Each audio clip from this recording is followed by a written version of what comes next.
राष्ट्रदेशे विशदेतिरङ्गे ज्योतिर्मयं चन्द्रकर्णावतंसं भक्तिप्रदानाय कृपावतीर्णं तं सोमनाथं शरणं प्रपद्ये। श्रीशैलशृङ्गे विबुधादिसङ्गे तुलाद्रितुङ्गे विमूलावसन्तं तमर्जुनं मल्लिकपूर्वम् एकं नमामि संसारसमुद्रसेतुम्।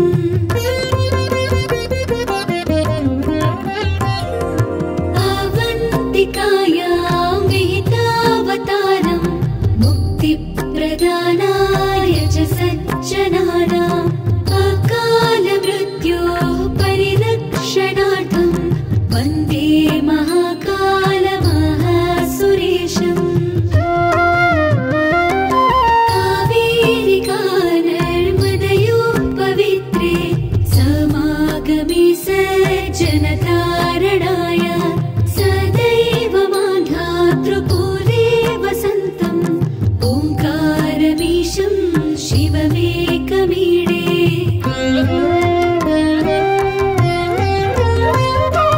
पूर्वोत्तरे प्रज्वलिकानिधाने सदा वसन्तं गिरिजासमेतं सुरासुराराधितपादपद्मं श्रीवैद्यनाथं तमहं नमामि। यं डाकिनी शाकिनीका समाजै निषेव्यमानं विशिताशनैश्च सदैव भीमादिफलप्रसिद्धं तं शङ्करं भूतहितं नमामि।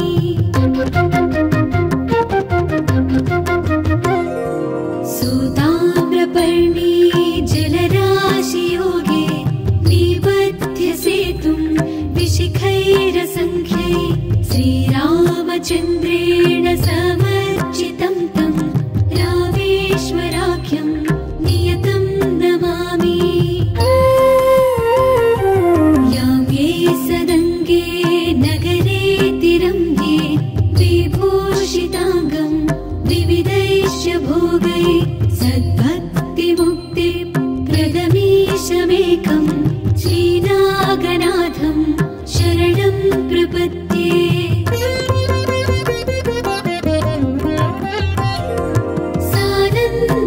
सानन्दमानन्दवने वसन्तम् आनन्दकन्दम् हतपापवृन्दं वाराणसीनाथमनाथनाथं श्रीविश्वनाथं शरणं प्रपद्ये। सह्याद्रिशीर्षे विमले वसन्तं गोदावरीतीरपवित्रदेशे यद्दर्शनात् पातकमाशुनाशं प्रयाति तं त्र्यम्बकमीशमीडे।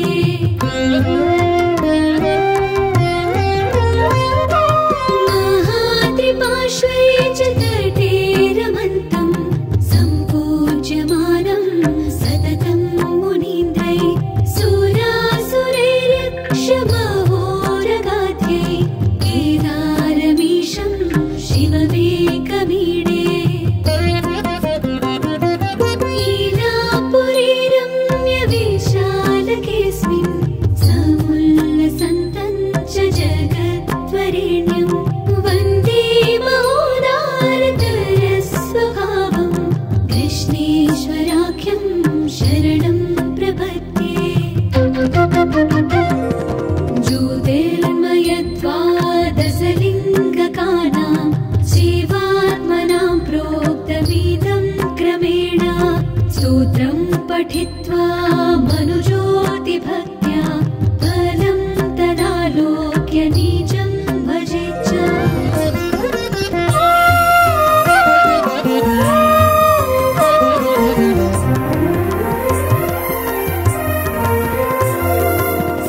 सौराष्ट्रदेशे विशदेतिरङ्गे ज्योतिर्मयं चन्द्रकर्णावतंसं भक्तिप्रदानाय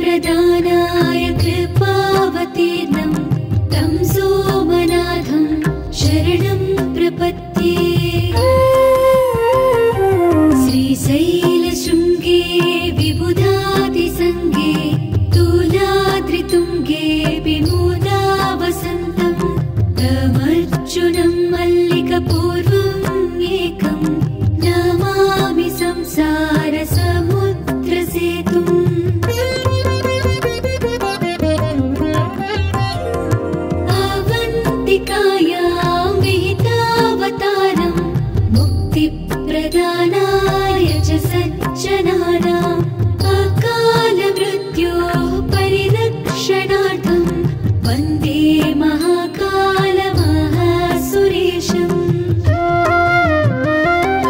कावेरिका नर्मदयोः पवित्रे समागमे सज्जनतारणाय सदैव माधातृकूले वसन्तम् ओङ्कारमीशं शिवमेकमीडे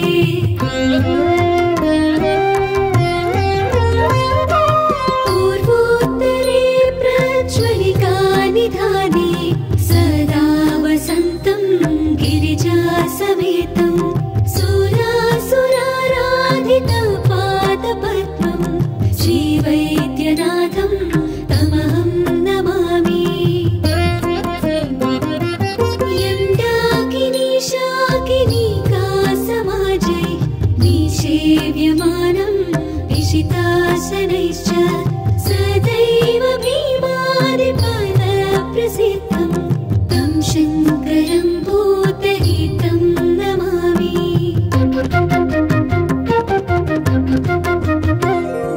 सूताम्रपर्णी जलराशियोगे निबध्य सेतुं विशिखैरसङ्ख्यै श्रीरामचन्द्रेण समर्चितं तं रामेश्वराख्यं नियतं नमामि।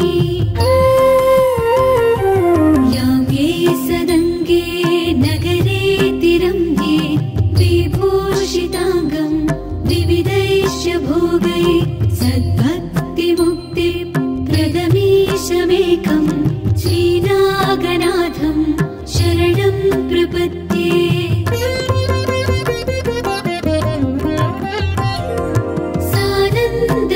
सानन्दमानन्दवने वसन्तम् आनन्दकन्दं हतपापवृन्दं वाराणसीनाथमनाथनाथं श्रीविश्वनाथं शरणं प्रपद्ये। सह्याद्रिशीर्षे विमले वसन्तं गोदावरीतीरपवित्रदेशे यद्दर्शनात् पादकमाशुनाशं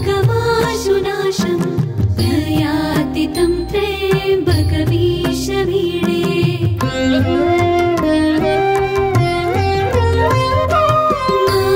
महाद्रिपार्श्वे च तटे रमन्तं सम्पूज्यमानं सततं मुनीन्द्रै सुरासुरैर्यक्षमहोरगाध्यै केदारमीशं शिवमेकमीडे।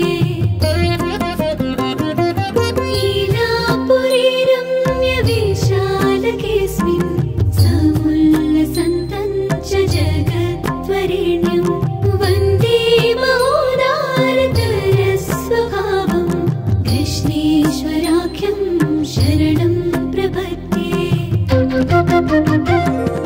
ज्योतिर्मयद्वादशलिङ्गकानां शिवात्मनां प्रोक्तमिदं क्रमेण स्तोत्रं पठित्वा मनुज्योतिभक्त्या फलं तदालोक्य निजं भजेच्च।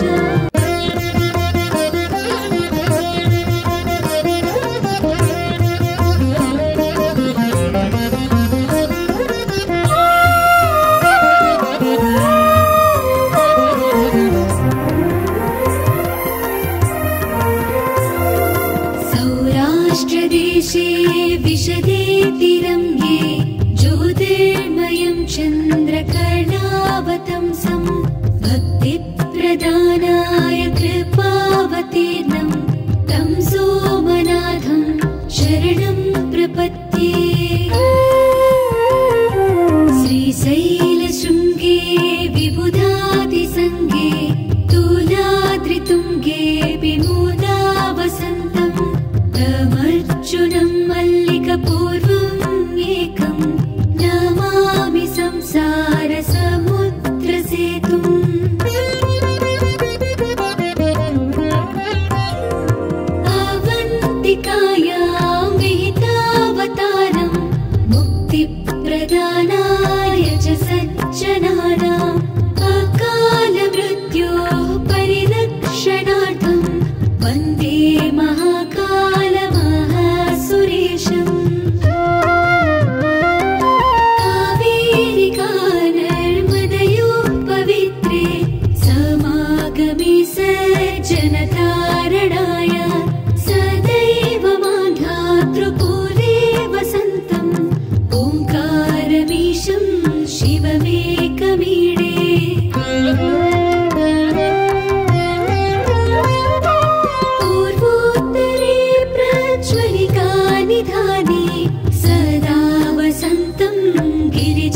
समेतं सुरासुराराधितं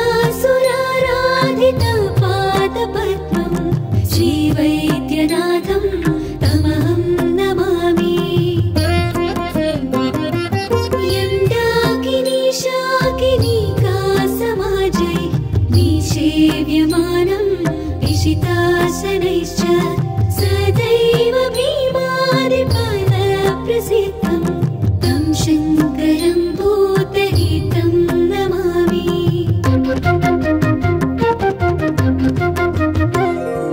सुताम्रपर्णी जलराशियोगे निबध्य सेतुं विशिखैरसङ्ख्यै श्रीरामचन्द्रेण समर्चितं तं रामेश्वराख्यं नियतं नमामि।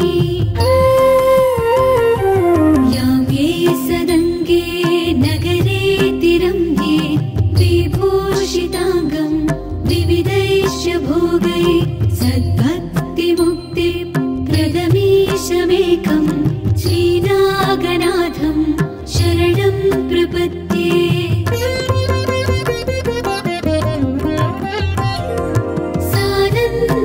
सानन्दमानन्दवने वसन्तम् आनन्दकन्दम् हतपापवृन्दं वाराणसीनाथमनाथनाथं श्रीविश्वनाथं शरणं प्रपद्ये।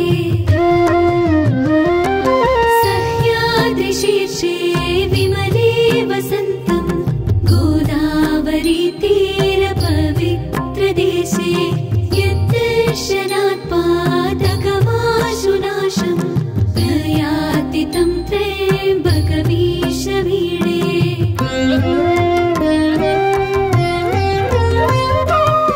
महाद्रिपार्श्वे च तटे रमन्तं सम्पूज्यमानं सततं मुनीन्द्रै सुरासुरैर्यक्षमहोरगाध्यै केदारमीशं शिवमेकमीडे। लीलापुरे रम्यविशालकेऽस्मिन् समुल्लसन्तं च जगद्वरेण्यं वन्दे महोदारतरस्वभावं कृष्णेश्वराख्यं शरणं प्रपद्ये। ज्योतिर्मयद्वादशलिङ्गकानां शिवात्मनां प्रोक्तमिदं क्रमेण स्तोत्रं पठित्वा मनुज्योतिभक्त्या फलं तदालोक्य निजं भजेच्च।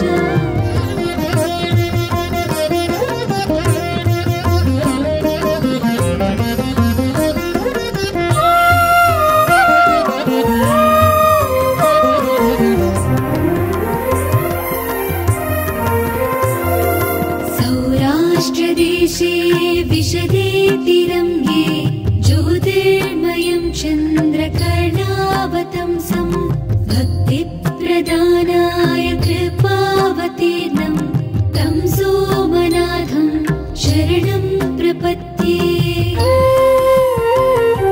श्रीशैलशृङ्गे विबुधादिसङ्गे तुलाद्रितुङ्गे विमुदावसन्तं तमर्जुनं मल्लिकपूर्वम् एकं नमामि संसारसमुद्रसेतुम्।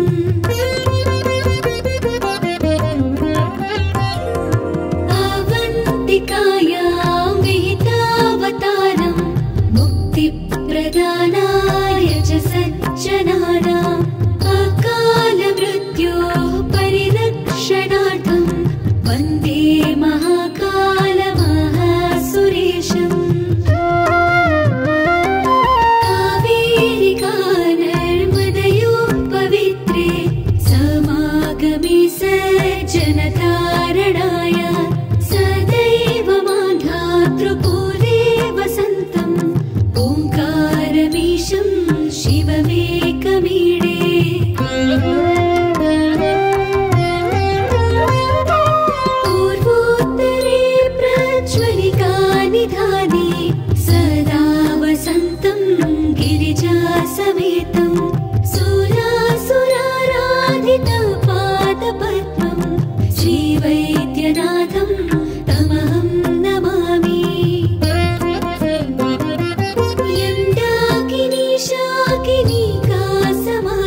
चन्द्रेण समर्चितं तं रामेश्वराख्यं नियतं नमामि।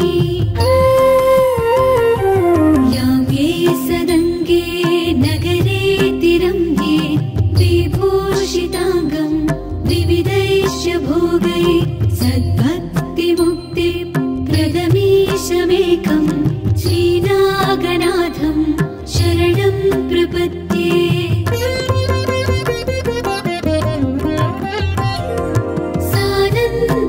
सानन्दमानन्दवने वसन्तम् आनन्दकन्दम् हतपापवृन्दं वाराणसीनाथमनाथनाथं श्रीविश्वनाथं शरणं प्रपद्ये।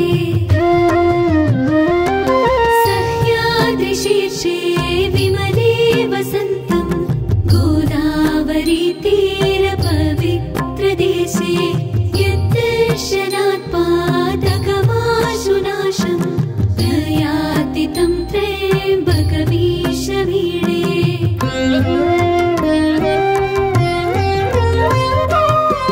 महात्रिपार्श्वे च तटे रमन्तं सम्पूज्यमानं सततं मुनीन्द्रै सुरासुरैर्यक्षमहोरगाध्यै केदारमीशं शिवमेकमीडे।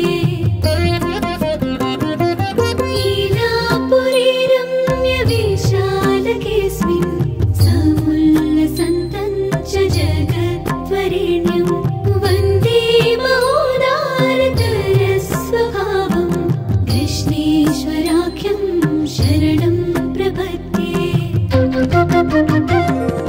ज्योतिर्मयद्वादशलिङ्गकानां शिवात्मनां प्रोक्तमिदं क्रमेण स्तोत्रं पठित्वा मनुज्योतिभक्त्या फलं तदालोक्य निजं भजेच्च। इति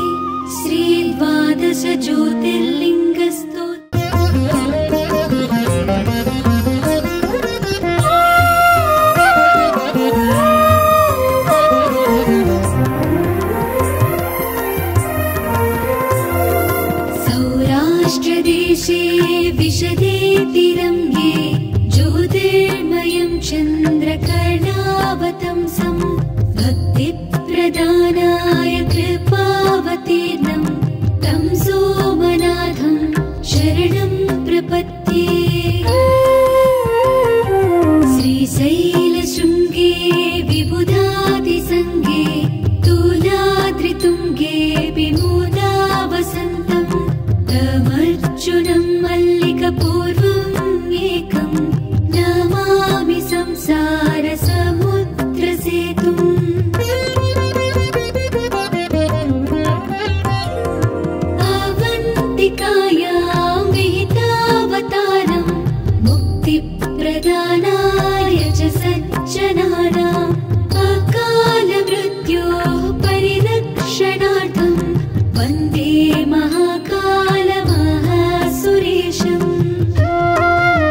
चन्द्रेण समर्चितं तं रामेश्वराख्यं नियतं नमामि। यां ये सदङ्गे नगरे तिरङ्गे विभूषिताङ्गं विविधैश्च भोगै सद्भक्तिमुक्तिप्रदमीशमेकं श्रीनागनाथं शरणं प्रपद्ये।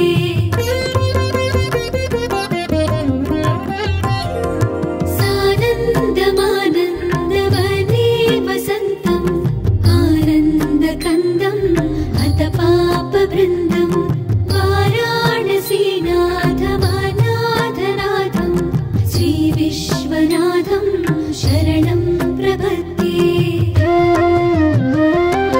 सह्याद्रिशीर्षे विमले वसन्तं गोदावरीतीरपवित्रदेशे यद्दर्शनात् पातकमाशुनाशं प्रयाति तं त्र्यम्बकमीशमीडे।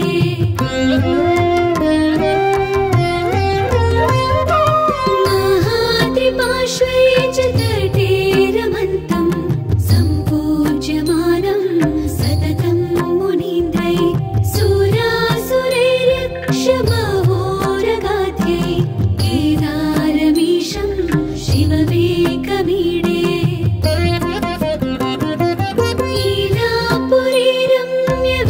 लीलापुरीरम्यविशालकेऽस्मिन् समुल्लसन्तं च जगद्वरेण्यं वन्दे महोदारतरस्वभावं कृष्णेश्वराख्यं शरणं प्रपद्ये। ज्योतिर्मयद्वादशलिङ्गकानां शिवात्मनां प्रोक्तमिदं क्रमेण स्तोत्रं पठित्वा मनुज्योतिभक्त्या फलं तदालोक्य निजं भजेच्च। इति श्रीद्वादशज्योतिर्लिङ्गस्तोत्रम्।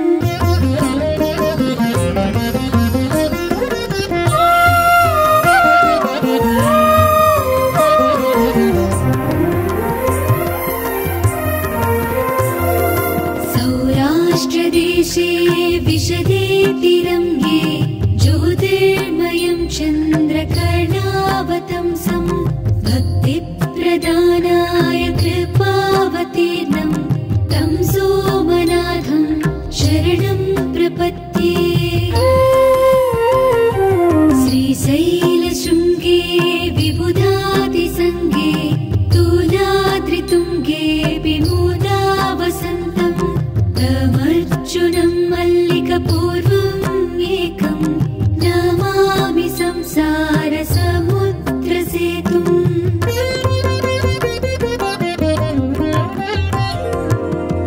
अवन्तिकायां विहितावतारं मुक्तिप्रदानाय च सज्जनानाम् अकालमृत्योः परिरक्षणार्थं वन्दे महाकालमहासुरेशम्।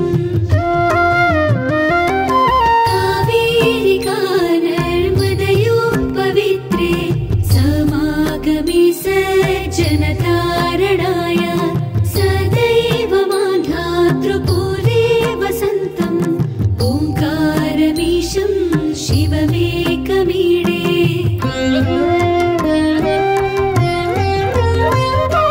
पूर्वोत्तरे प्रज्वलिकानिधाने सदा वसन्तं गिरिजासमेतं सुरासुराराधितपादपद्मं श्रीवैद्यनाथं तमहं नमामि। यं डाकिनी शाकिनीका समाजै निषेव्यमानं विशिताशनैश्च सदैव भीमादिपदप्रसिद्धं तं शङ्करं भूतहितं नमामि।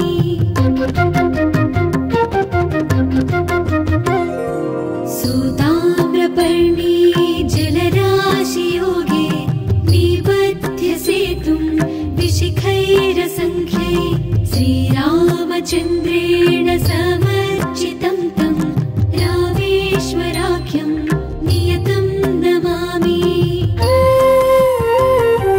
याम्ये सदङ्गे नगरे तिरङ्गे विभूषिताङ्गं विविधैश्च भोगै सद्भक्तिमुक्तिप्रदमीशमेकं श्रीनागनाथं शरणं प्रपद्ये।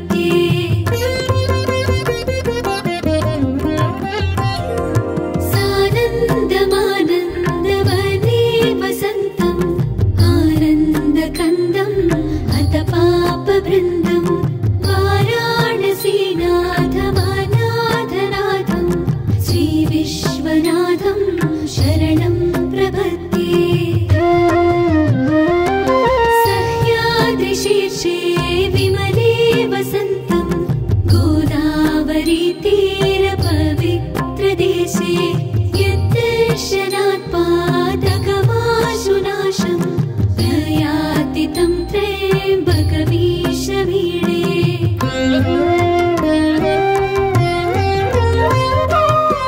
महाद्रिपार्श्वे च तटे रमन्तं सम्पूज्यमानं सततं मुनीन्द्रै सुरासुरैरक्षमहोरगाध्यै केदारमीशं शिवमेकमीडे।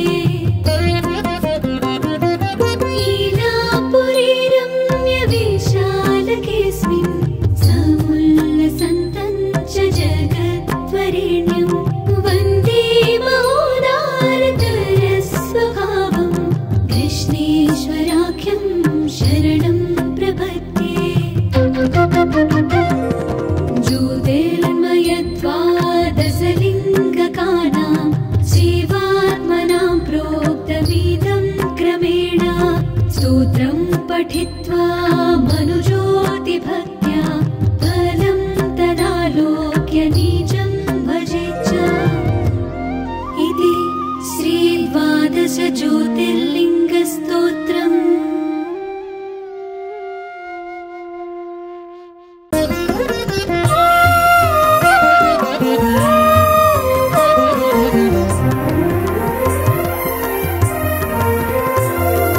सौराष्ट्रदेशे विशदे तिरङ्गे ज्योतिर्मयं चन्द्रकर्णावतंसं भक्तिप्रदानाय कृपावतीर्णं तं सोमनाथं शरणं प्रपद्ये।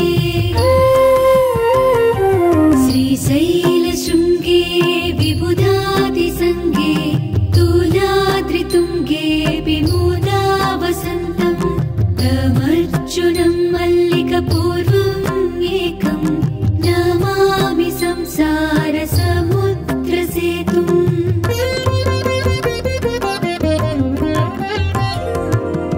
अवन्तिकायां विहितावतारं मुक्तिप्रदानाय च सज्जनानाम् अकालमृत्योः परिरक्षणार्थं वन्दे महाकालमहासुरेशम्।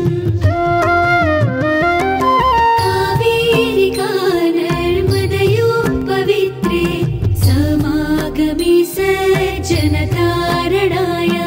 सदैव मान्धातृपूरे वसन्तं ओङ्कारमीशं शिवमेकमीडे।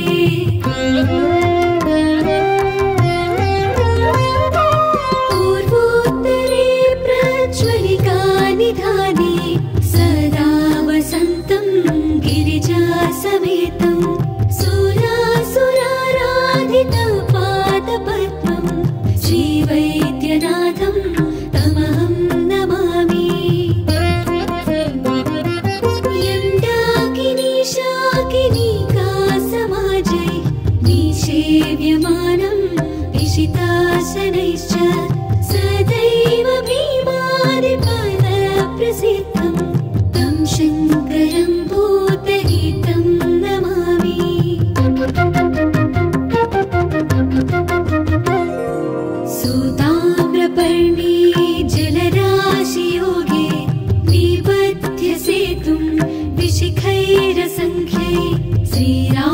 चन्द्रेण समर्चितं तं रामेश्वराख्यं नियतं नमामि। याम्ये सदङ्गे नगरे तिरङ्गे विभूषिताङ्गं विविधैश्च भोगै सद्भक्तिमुक्तिप्रदमीशमेकं श्रीनागनाथं शरणं प्रपद्ये।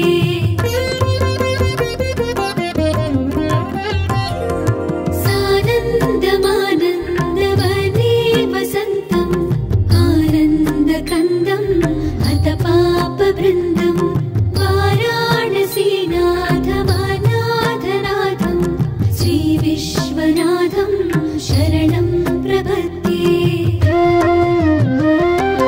सह्याद्रिशीर्षे विमले वसन्तं गोदावरीतीरपवित्रदेशे यद्दर्शनात् पातकमाशुनाशं प्रयाति तं त्र्यम्बकमीशमीडे।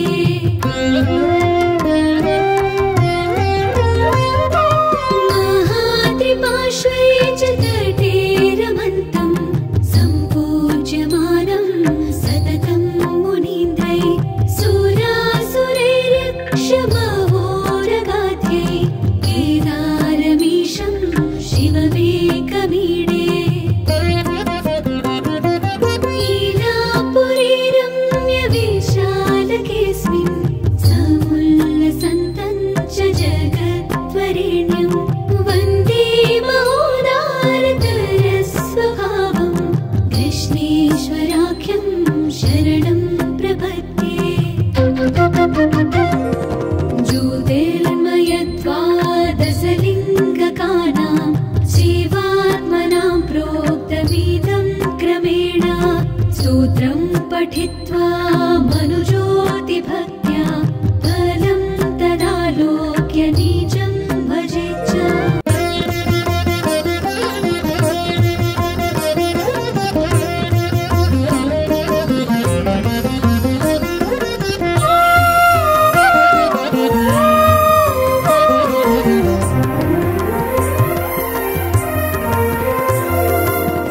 सौराष्ट्रदेशे विशदे तिरङ्गे ज्योतिर्मयं चन्द्रकर्णावतंसं भक्तिप्रदानाय कृपावतीर्णं तं सोमनाथं शरणं प्रपद्ये।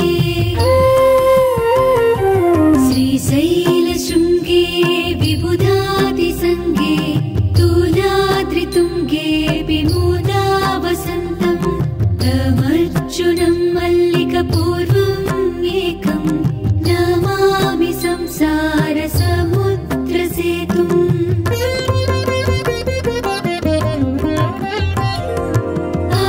अवन्तिकायां विहितावतारं मुक्तिप्रदानाय च सज्जनानाम् अकालमृत्योः परिरक्षणार्थं वन्दे महाकालमहासुरेशम्। कावेरिकानर्मदयोः पवित्रे समागमे सज्जनतारणाय सदैव मान्धातृपुरे वसन्तम् ओङ्कारमीशं शिवमेकमीडे।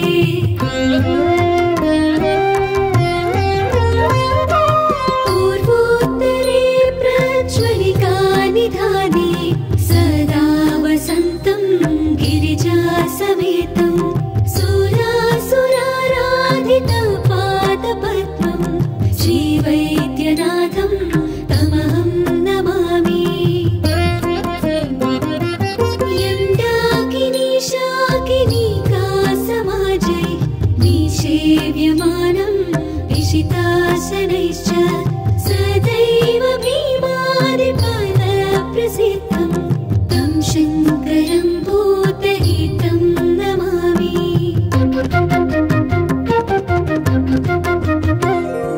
सूताम्रपर्णी जलराशियोगे निबध्य सेतुं विशिखैरसङ्ख्यै श्रीराम रामचन्द्रेण समर्चितं तं रामेश्वराख्यं नियतं नमामि। याम्ये सदङ्गे नगरे तिरङ्गे विभूषिताङ्गं विविधैश्च भोगै सद्भक्तिमुक्तिप्रदमीशमेकं श्रीनागनाथं शरणं प्रपद्ये।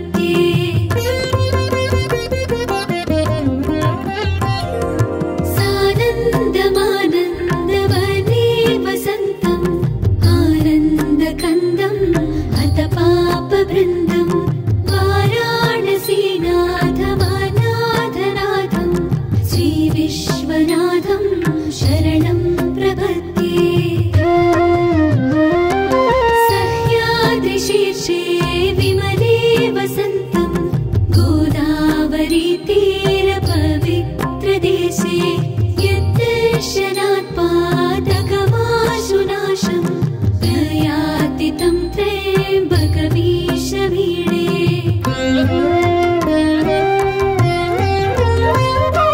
महात्रिपार्श्वे च तटे रमन्तं सम्पूज्यमानं सततं मुनीन्द्रै सुरासुरैर्यक्षमहोरगाध्यै केदारमीशं शिवमेकमीडे।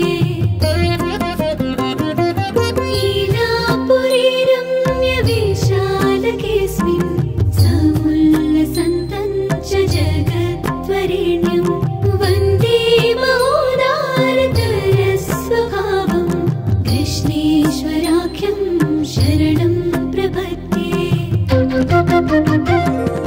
ज्योतिर्मयत्वादशलिङ्गकानां शिवात्मनां प्रोक्तमिदं क्रमेण स्तोत्रं पठित्वा मनुज्योतिभक्त्या फलं तदालोक्य निजं भजेच्च।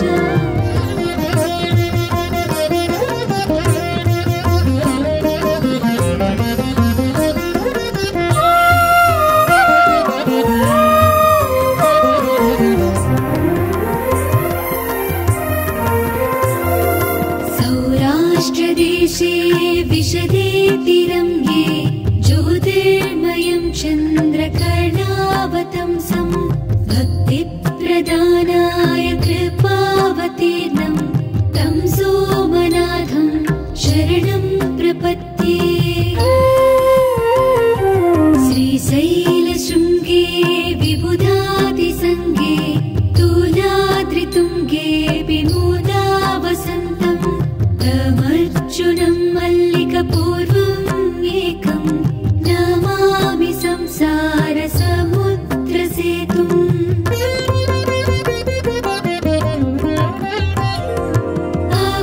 अवन्तिकायां विहितावतारं मुक्तिप्रदानाय च सज्जनानाम् अकालमृत्योः परिरक्षणार्थं वन्दे महाकालमहासुरेशम्।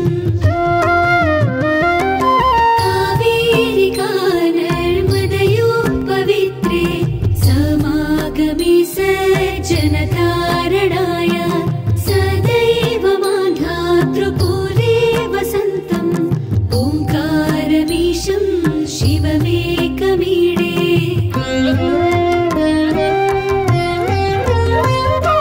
पूर्वोत्तरे प्रज्वलिकानिधाने सदा वसन्तं गिरिजासमेतं सुरासुराराधितपादपद्मं श्रीवैद्यनाथं तमहं नमामि। यं डाकिनी शाकिनीकासमाजै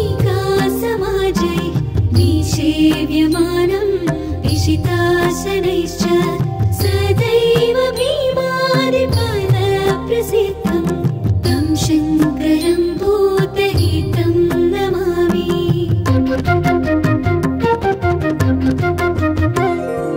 सुताम्रपर्णी जलराशियोगे निबध्य सेतुं विशिखैरसङ्ख्यै श्रीरामचन्द्रेण समर्थितं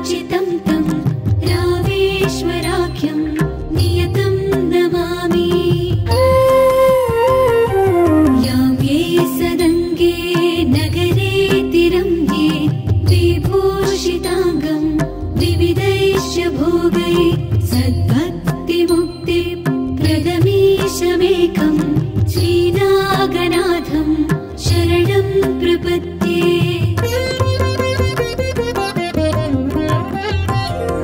सानन्दमानन्दवने वसन्तम् आनन्दकन्दम् अथ पापवृन्दं वाराणसीनाथमनाथनाथं श्रीविश्वनाथं शरणं प्रपद्ये।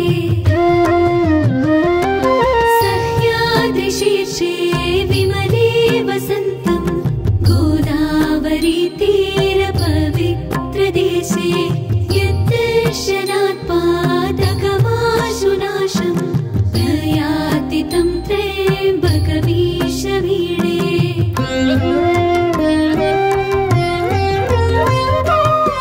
महाद्रिपार्श्वे च तटे रमन्तं सम्पूज्यमानं सततं मुनीन्द्रै सुरासुरैरक्षमहोरगाध्यै केदारमीशं शिवमेकमीडे।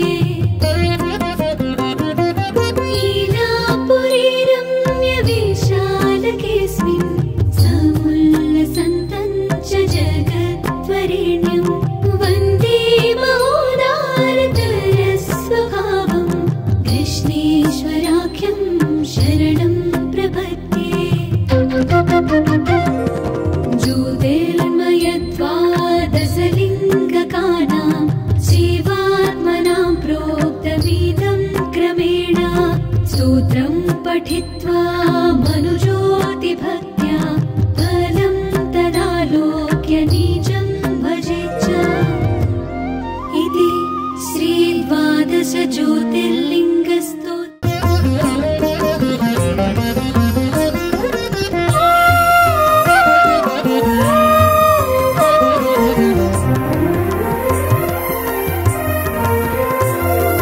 सौराष्ट्रदेशे विशदे तिरङ्गे ज्योतिर्मयं चन्द्रकर्णावतंसं भक्तिप्रदानाय कृपावतीर्णं तं सोमनाथं शरणं प्रपद्ये।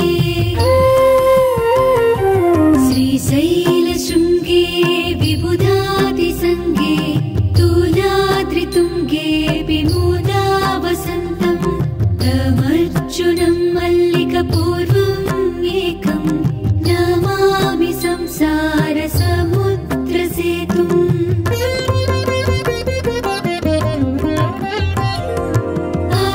अवन्तिकायां विहितावतारं मुक्तिप्रदानाय च सज्जनानाम् अकालमृत्योः परिरक्षणार्थं वन्दे महाकालमहासुरेशम्।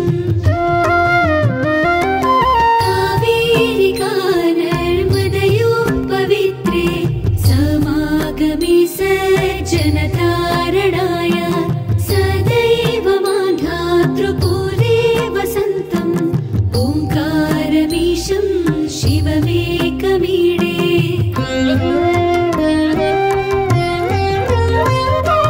पूर्वोत्तरे प्रज्वलिकानिधाने सदा वसन्तं गिरिजासमेतं सुरासुराराधितपादपद्मं श्रीवैद्यनाथं तमहं नमामि।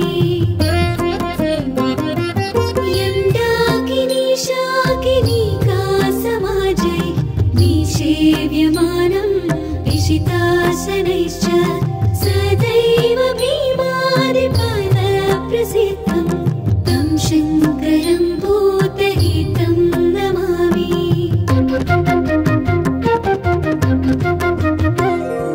सुताम्रपर्णी जलराशियोगे निबध्य सेतुं विशिखैरसङ्ख्यै श्रीरामचन्द्रेण समर्चितं तं रामेश्वराख्यं नियतं नमामि।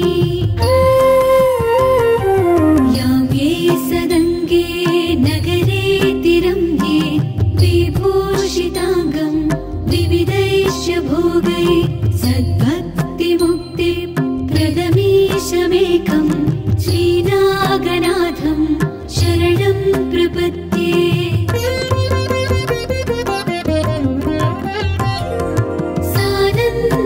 सानन्दमानन्दवने वसन्तम् आनन्दकन्दम् अथ पापवृन्दम् वाराणसीनाथमनाथनाथं श्रीविश्वनाथं शरणं प्रपद्ये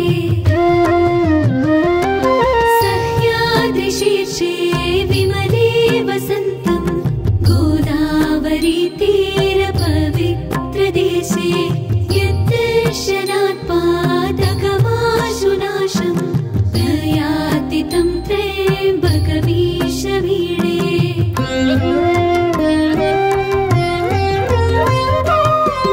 महाद्रिपार्श्वे च तटे रमन्तं सम्पूज्यमानं सततं मुनीन्द्रै सुरासुरैर्यक्षमहोरगाध्यै केदारमीशं शिवमेकमीडे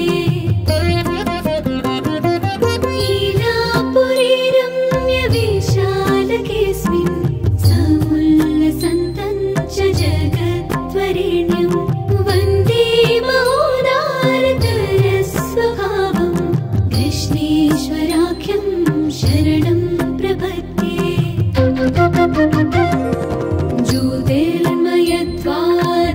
ज्योतिर्मयद्वादशलिङ्गकानां शिवात्मनां प्रोक्तमिदं क्रमेण स्तोत्रं पठित्वा मनुज्योतिभक्त्या फलं तदालोक्य निजं भजेच्च इति श्रीद्वादशज्योतिर्लिङ्गस्तोत्रम्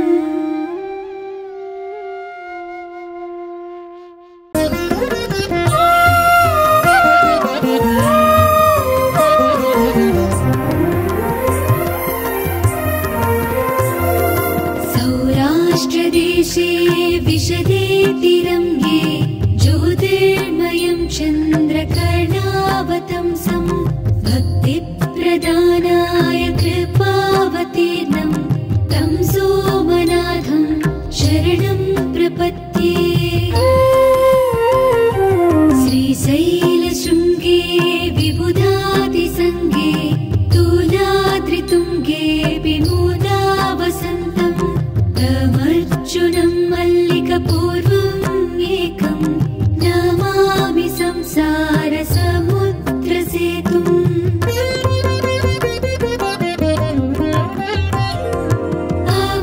अवन्तिकायां विहितावतारं मुक्तिप्रदानाय च सज्जनानाम् अकालमृत्योः परिरक्षणार्थं वन्दे महाकालमहासुरेशम् कावेरिकानर्मदयोः पवित्रे समागमे सज्जनतारणाय सदैव मान्धातृकूले वसन्तम् ओङ्कारमीशं शिवमेकमीडे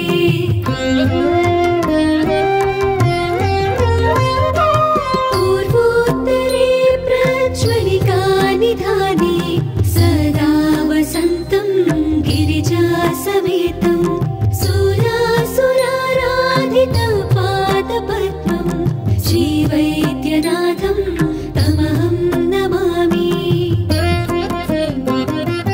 यं डाकिनी शाकिनीका समाजै निषेव्यमानं विशितासनैश्च सदैव भीमादिपदप्रसिद्धं तं शङ्करं भूतहितं नमामि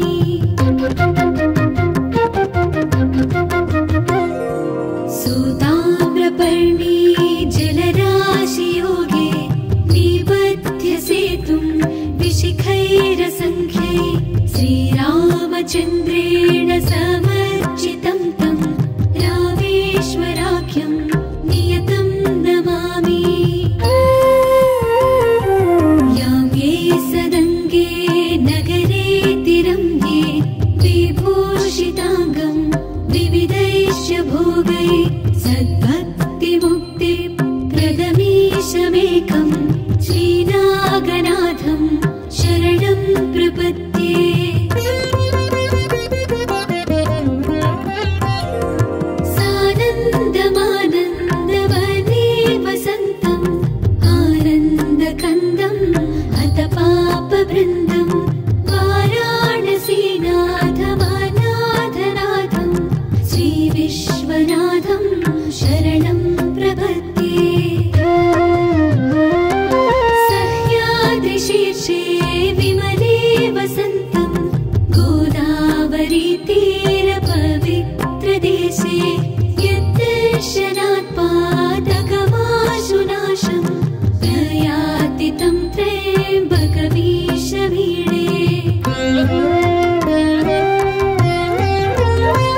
चन्द्रकर्णावतंसं भक्तिप्रदानाय कृपावतीर्णं तं सोमनाथं शरणं प्रपद्ये।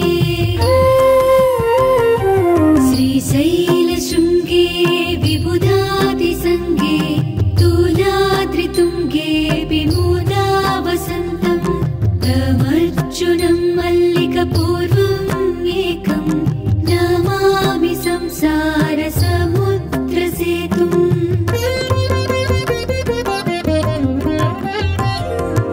अवन्तिकायां विहितावतारं मुक्तिप्रदानाय च सज्जनानाम् अकालमृत्योः परिरक्षणार्थं वन्दे महाकालमहासुरेशम्। कावेरिकानर्मदयोः पवित्रे समागमे सज्जनतारणाय सदैव मान्धातृपुरे वसन्तम् ओङ्कारमीशं शिवमेकमीडे।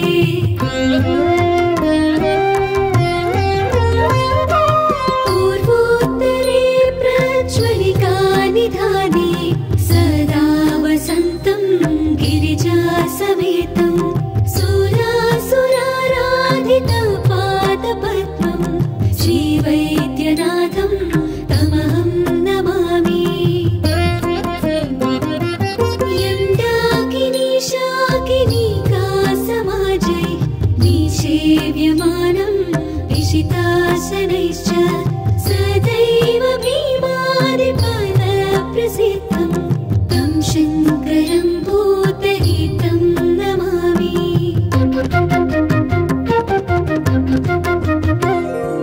सूताम्रपर्णी जलराशियोगे निबध्य सेतुं विशिखैरसङ्ख्यै श्रीरामचन्द्रेण समर्चितं तं रामेश्वराख्यं नियतं नमामि।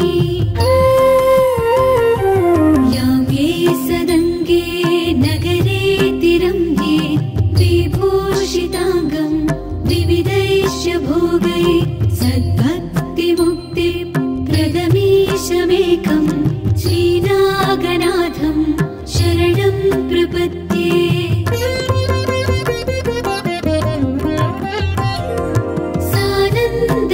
सानन्दमानन्दवने वसन्तम् आनन्दकन्दं हतपापवृन्दं वाराणसीनाथमनाथनाथं श्रीविश्वनाथं शरणं प्रपद्ये। सह्याद्रिशीर्षे विमले वसन्तं गोदावरीतीरपवित्रदेशे यद्दर्शनात् पादकमाशुनाशं प्रयाति तं त्र्यम्बकमीशमीडे।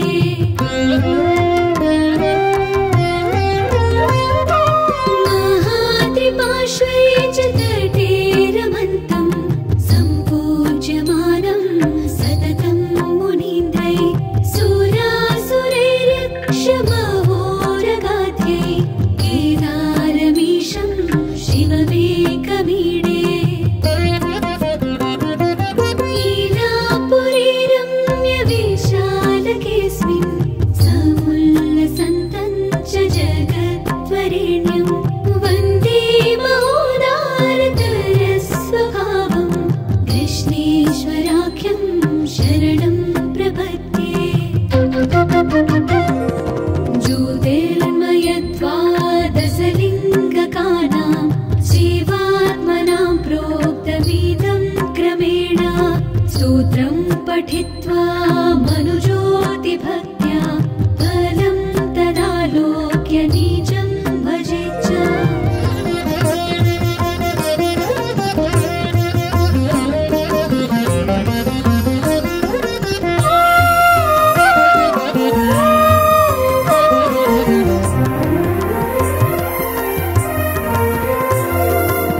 सौराष्ट्रदेशे विशदे तिरङ्गे ज्योतिर्मयं चन्द्रकर्णावतं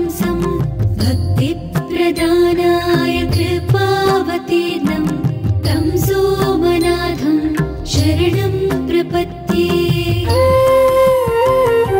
श्रीशैलशृङ्गे विबुधादिसङ्गे तुलाद्रितुङ्गे विमूलावसन्तं तमर्जुनं मल्लिकपूर्वम् एकं नमामि संसारसमुद्रसेतुम्।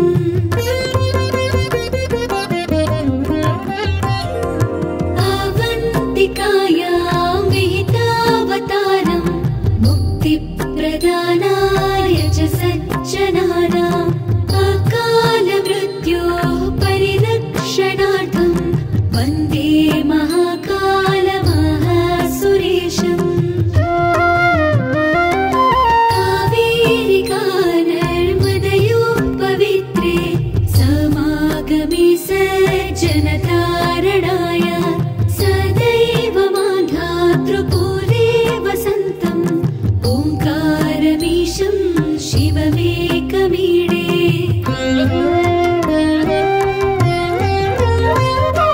पूर्वोत्तरे प्रज्वलिकानिधाने सदा वसन्तं गिरिजासमेतं सुरासुराराधितपादपद्मं श्रीवैद्यनाथं तमहं नमामि।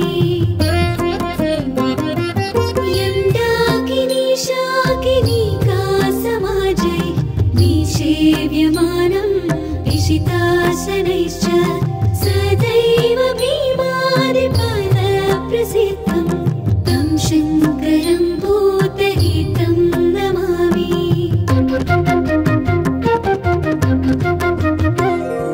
सूताम्रपर्णी जलराशियोगे निबध्य सेतुं विशिखैरसङ्ख्यै श्रीरामचन्द्रेण समर्चितं तं रामेश्वराख्यं नियतं नमामि। यां ये सदङ्गे नगरे तिरङ्गे विभूषिताङ्गं विविधैश्च भोगै सद्भक्तिमुक्तिप्रदमीशमेकं श्रीनागनाथं शरणं प्रपद्ये।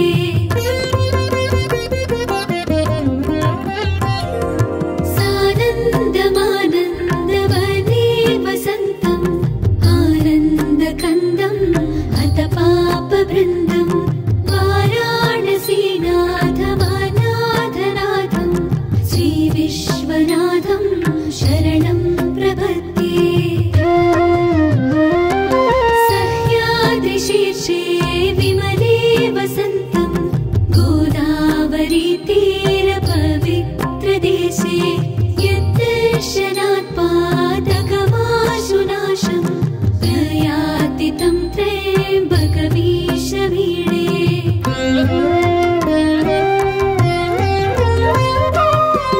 महात्रिपार्श्वे च तटे रमन्तं सम्पूज्यमानं सततं मुनीन्द्रै सुरासुरैर्यक्षमहोरगाध्यै केदारमीशं शिवमेकमीडे। लीलापुरे रम्यविशालकेऽस्मिन् समुल्लसन्तं च जगद्वरेण्यं वन्दे महोदारतरस्वभावं कृष्णेश्वराख्यं शरणं प्रपद्ये। ज्योतिर्मयद्वादशलिङ्गकानां शिवात्मनां प्रोक्तमिदं क्रमेण स्तोत्रं पठित्वा